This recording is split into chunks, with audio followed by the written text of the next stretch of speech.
ঘাটালে খাবার বিতরণ বন্যা দুর্গতদের জন্য। সংবাদ পাঠে আমি অরিত্রী মণ্ডল। ঘাটালের বিধ্বংসী বন্যা পরিস্থিতি আগের থেকে কিছুটা উন্নতি হলেও এখনও পরিস্থিতি অনেকাংশে খারাপ। গোটা বন্যা কবলিত এলাকা এখনও জলের তলায়। তাই নানা রাজনৈতিক দলের তরফে নানা পর্যায়ে চলছে খাদ্য ও ত্রাণ বিতরণ। সেই মোতাবেক আজ ঘাটাল বিধানসভা 5 নম্বর অঞ্চল ও 10 নম্বর অঞ্চল, ঘাটাল পৌরসভা ও খোলার পৌরসভা এলাকার নানা বুথে রান্না করা খাবার বিতরণ করা হলো।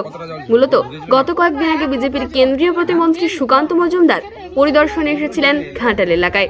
তিনি এসে সমস্ত বন্যা দুর্গতদের পাশে থাকার আশ্বাস দিয়েছিলেন।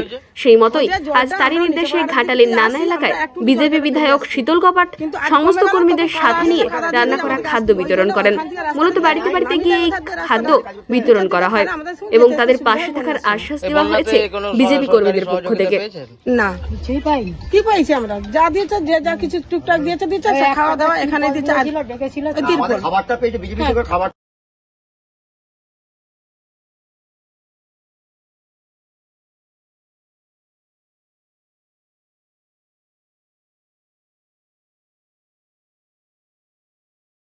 রান্না করা খাবার দ্বিতীয় দিন।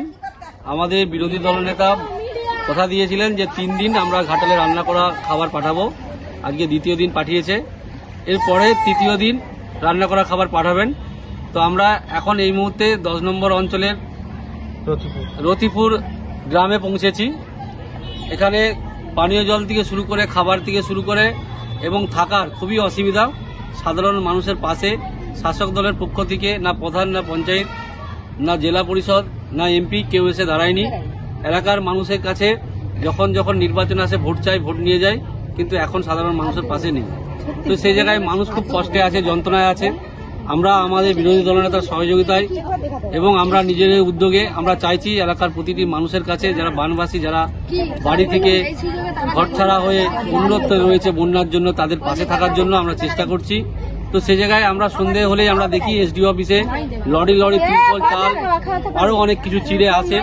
সেই সমস্ত চিড়ে, চাল, তিরপল কোথায় যায় আজও কিন্তু খুঁজে পাই না। আমরা যখন এসডিও বিডিওকে প্রশ্ন করি যে সাধারণ মানুষ ত্রাণ চাইছে, জল চাইছে, তিরপল চাইছে বেঁচে থাকার জন্য,